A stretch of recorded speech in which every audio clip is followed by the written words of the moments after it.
Okay, ready to unpack this new paper. Always ready for a deep dive. It's called Reinforce++, a simple and efficient approach for aligning large language models. Sounds intriguing. I know you eat, sleep, and breathe machine learning, so we're going to skip the intro and dive straight into the technical details.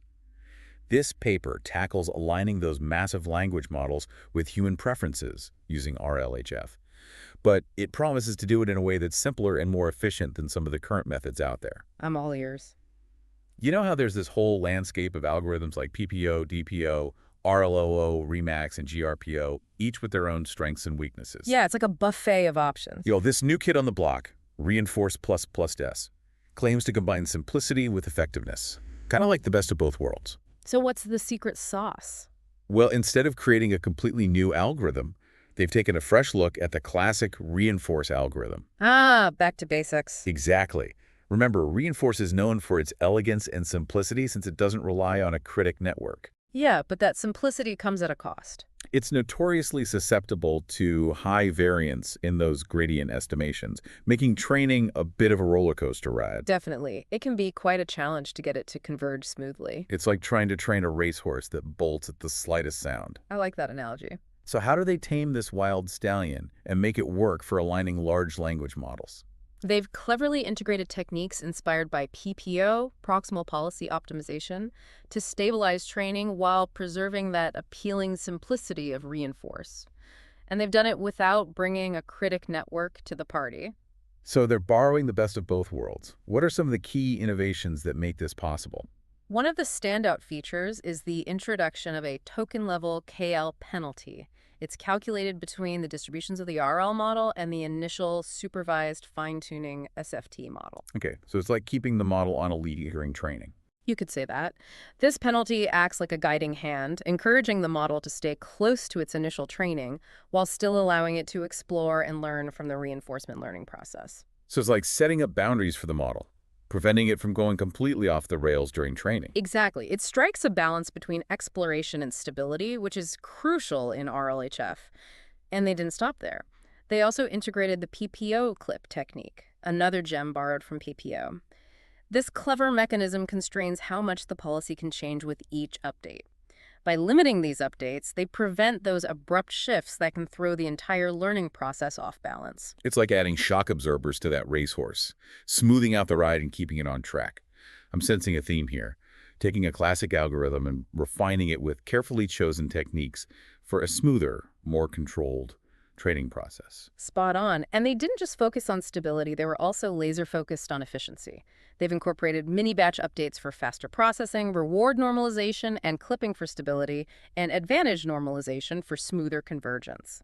Okay, I know you love getting into the technical nitty-gritty. Bring it on! Let's look at a few key equations that demonstrate the elegance of reinforce ++ Bria. Sounds good to me. Don't worry, we'll break them down in a way that's easy to understand even if you haven't had your coffee yet. I've got my coffee ready. Perfect. Let's start with equation 4, which defines the modified reward function. All right, equation 4, let's see it. It looks like this. Okay, go on. Rest at ESS, RXY, E spreo. This equation beautifully captures how they incorporate the KL penalty into the reward structure. Ah, clever. Let's break this down piece by piece. We've got the indicator function, IST-EOS, Yeah. which means the original reward, RSY, only kicks in when we hit the end-of-sequence token. This makes sense, right? We want to evaluate the entire response, not individual tokens. Absolutely. It ensures the feedback is targeted and meaningful. Then we have that second part, KLET. This is where the magic of the KL penalty happens. It subtracts a value proportional to the KL divergence between the RL model's policy and the SFT model's policy at time step t. And of course, subpose controls how much weight we give to this penalty.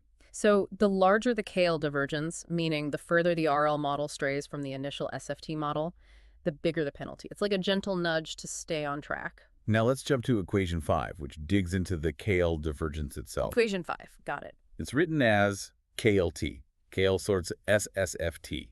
Here we're calculating the divergence between the probability distributions of the RL model, denoted as tuples, and the SFT model, SFT, for the current action at, given the current state Steph. Essentially, this measures how much the RL model's policy has shifted from its initial supervised training. It's that straying from the path we were talking about earlier. Right. And if we move on to equation 6, we see the PPO clip loss function. PPO clip, interesting. Here it is. LCL8, Manley clip weight. This function is all about ensuring those policy updates stay within reasonable bounds, preventing those dramatic jumps that can destabilize training. So it's like setting up guardrails for the model's learning process, preventing it from veering off into crazy town. A perfect analogy. The core idea here is to constrain the ratio of probabilities between the new policy and the old policy. By clipping this ratio to stay within a predefined range, 1 through 1 plus 4, where is a small hyperparameter, we're essentially creating a trust region for policy updates. This clipping mechanism makes the learning process much more stable and predictable. Instead of making wild leaps, the model takes smaller, controlled steps towards alignment. Now, let's take a look at how they tackle advantage normalization, which is crucial for stable gradients and smooth convergence. Equation 7 lays out the advantage function. Advantage normalization, a critical piece of the puzzle. It's written as ATO, ATR. This function represents the difference between the observed reward and the expended reward, factoring in the accumulated KL penalty across the entire response. So it's not just about the immediate reward, but also about how much the model is deviating from its initial training over the entire sequence. And finally, equation 8 shows how they normalize these advantages using z-score normalization. Z-score normalization. I see where they're going with this. The equation looks like this: at plus zeta. This step ensures that those extreme values don't disproportionately influence the policy updates, leading to a much smoother and more reliable learning process. It's like taking a group of athletes with different strengths and normalizing their scores to make a fair comparison. It ensures everyone has an equal chance to contribute. Precisely.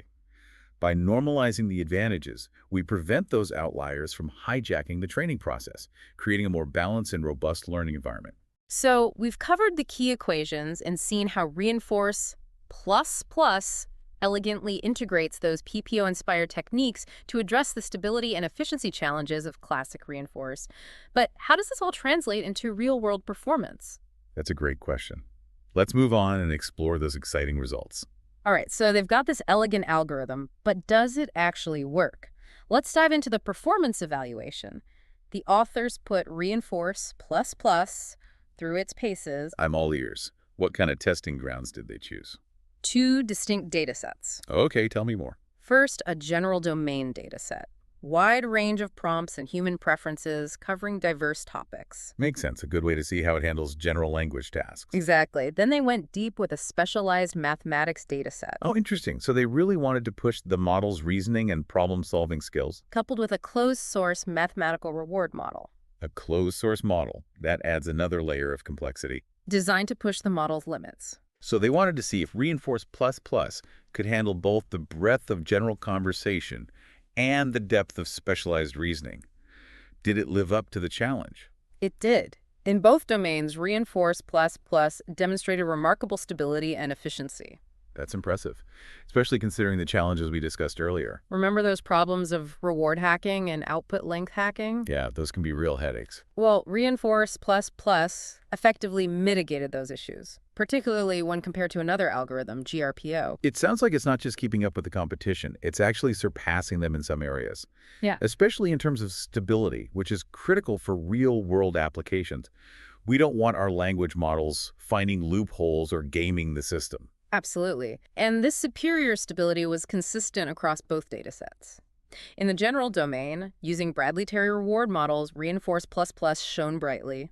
And even when things got more complex with the closed-source mathematical reward model, it held its own, achieving results comparable to GRPO with group normalization. Hold on, you mentioned a closed-source mathematical reward model.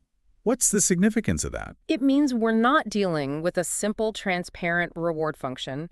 The details of that model are hidden, likely involving intricate rules and criteria for evaluating the model's mathematical reasoning. It's like a black box. We know what goes in and what comes out, but not the inner workings. Exactly. The fact that Reinforce ++ performed well even in this opaque environment speaks volumes about its robustness and adaptability. It's like sending it on a secret mission with only vague instructions and watching it excel. I'm impressed. But what about efficiency? Didn't they emphasize that as a key goal? Yes, and this is where things get really exciting. Table 2 in the paper lays it all out. Reinforced plus significantly reduced both memory usage and training time compared to PPO, especially when working with the Llama 8B model on an NVIDIA H100 GPU. Okay, give me the numbers. How much of a difference are we talking about here? Hold on to your hats. Reinforced completed the training process in a swift 42 hours, while PPO took a leisurely 60 hours. That's almost a 30% reduction in training time. That's not just an improvement, it's a speed boost. For anyone working with these massive language models, those time savings translate into significant cost reductions and faster research cycles. Imagine what we could achieve with that extra time. Exactly. And remember, this is just one example. The paper highlights consistent efficiency gains across various model sizes and datasets. So whether you're training a smaller model or a behemoth, Reinforce Plus has your back. This efficiency aspect could be a game changer, opening up the world of aligned LLMs to a wider range of researchers and organizations.